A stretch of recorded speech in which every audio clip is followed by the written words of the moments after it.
오늘은 신임 조국 장관님과 함께하는 첫 번째 강경회의입니다. 보통 우리 국민들이 인식하기는 여러 가지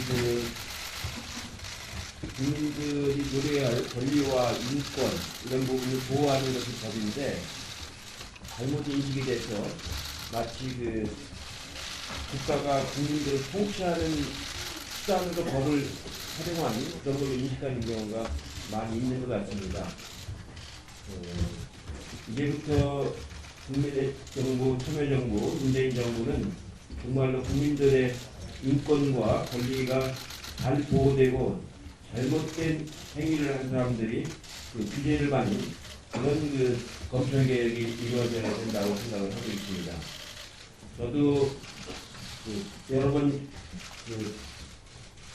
수사를 받아본 사람이지만 터무니없는 경우가 참 많았습니다. 물론 제가 수사를 받고 수용사고를 할 적에는 지금보다 인권이 훨씬 잘못된 군사정권이거나 계엄령이거나 이런 때 받았기 때문에 지금하고는 비교가 되지 않지만 그래도 우리 정부가 수립된 이래로 검찰이 제대로 된 개혁을 거의 하지 못했다는 것이 일반 국민들의 인식입니다. 이번에 조국 장관께서 취임을 하셔서 그동안에 여러 가지로 연구도 많이 하시고 고민도 많이 해오신 법무검찰개혁을 잘 수행할 거라고 저희는 기대를 하고 있습니다. 공권개혁이라고 하는 것이 국민을 통치하기 위한 수단이 아니라 국민들의 권리를 보호하기 위한 법으로 거듭나기를 진심으로 희망을 하고 있습니다. 어제도 제가 말씀을 드렸습니다만 제가 국무총리 할 적에 사법개혁 추진위원회 위원장을 맡아서 한 적이 있었는데 그때 처음에 할 적에는 이게 과연 어느 정도 효력이 있을까 하고 의심을 했지만 나중에 보니까 사법개혁 추진위원회를 통해서 이루어진 여러 가지 제도들이 국민의 인권을 보호하는 데 아주 큰 도움이 됐다는 것을 많이 느꼈습니다.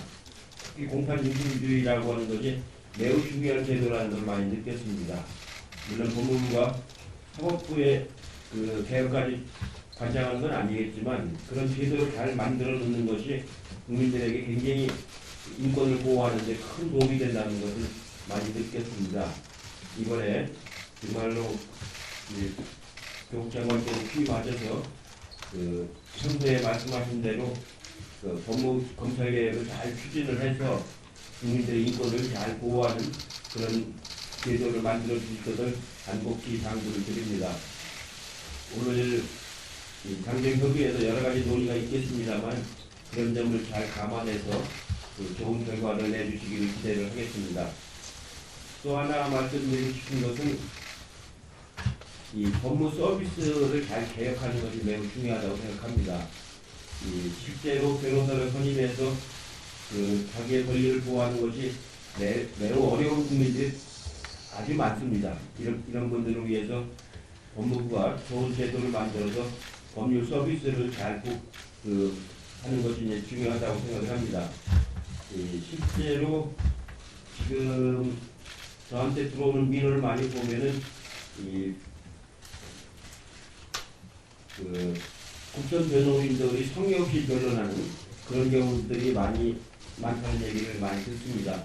보다 좀 성실하게, 친절하게 국선 변론을 할 수 있는 그런 제도를 만들어 주시길 바랍니다. 저도 1980년도에 국선 변호인을 선임해서 했는데 국선 변호인이 오히려 검찰 역할을 하는 그런 결과를 많이 봤습니다. 그래서 제가 국선 변호인을 사임하겠다고 했더니 국선 변호인은 피고인이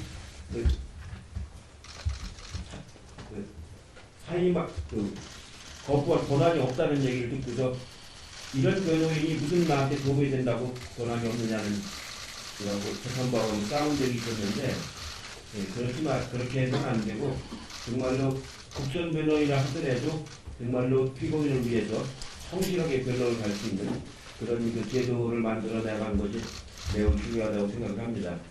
앞으로 여러 가지 과제가 있겠습니다만 그 공적인 일이라고 하는 것은 경중과 선후와 완육을 잘 가려서 해나가는 것이 매우 중요하다는 게 경험입니다. 그런 점 잘 감안해서 교육 장관께서 법무부를 잘 이끌어 나가 주시기를 바라는 마음으로 오늘 감정협의를 하도록 하겠습니다. 고맙습니다. 사법개혁 및 법무개혁 감정회의를 하게 되어서 매우 뜻깊게 생각합니다. 두말할 필요 없이 검찰개혁의 시간입니다. 유연하되 원칙이 실종되지 않도록 확고한 신념으로 우리 모두는 일관해야 합니다. 이해찬 당대표님의 당정회의 참석은 우리 당의 분명한 의지가 반영된 것입니다. 조국 장관님과 법무부도 특별한 소명의식을 갖고 임해 주시길 기대합니다. 자유한국당은 검찰개혁에 소극적이나 또 반대하고 있고, 또 우리 사회 일각에서는 검찰개혁의 축소 또는 속도 조절을 언급합니다. 그러나 저는 지금이 적기고 지금 개혁하는 것이 중요하다고 생각합니다.